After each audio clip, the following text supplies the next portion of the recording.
Is it appropriate for an organization like that? I know you want to make I know you want to make some controversy here. I get that. Thank the leaders from the Youth Empowerment and the Struggle group that is here right today.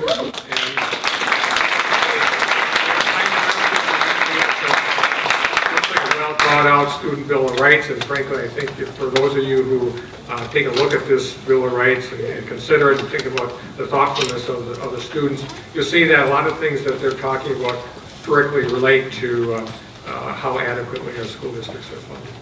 Inside you had given an announcement, or you announced the members or some folks from the Youth Empowered and the Struggle organization. The other side of both is the student arm that we have called Youth Empowered in the Struggle, which many of you I'm sure have seen in the streets very often, most particularly and most recently yesterday in Racine, where we had 400 high school students out to urge voters, mobilizing voters, driving around in vans, taking to the streets of Racine yesterday. Which really turned out to be effective, actually. They have a very close relationship with the Occupy movement. It's been documented here publicly in Milwaukee.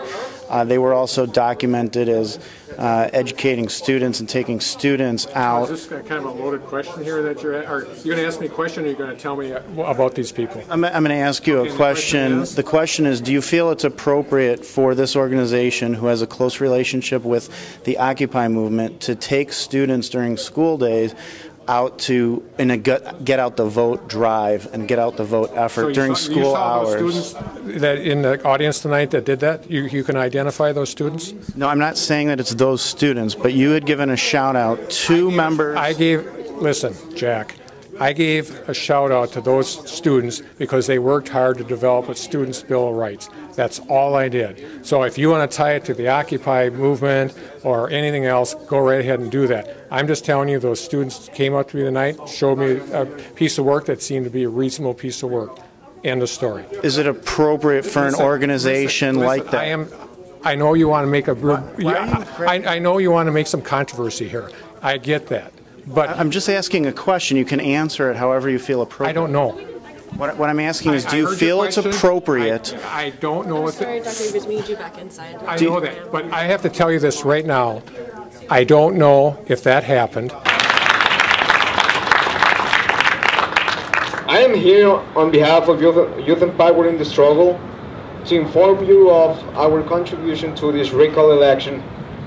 Yesterday in Racine, nearly 400 students with Youth Empowered in the Struggle took the streets in a massive GOTV campaign to increase voter turnout. Guess what? It worked. I don't know if that happened, so I cannot respond to your question. End of story. Okay, thank you. And I know you accomplished exactly what you wanted to tonight. Well, I'm just asking a simple question. You grabbed my microphone. I know you because you keep shoving it in my face. You're doing an interview. And thank you very much.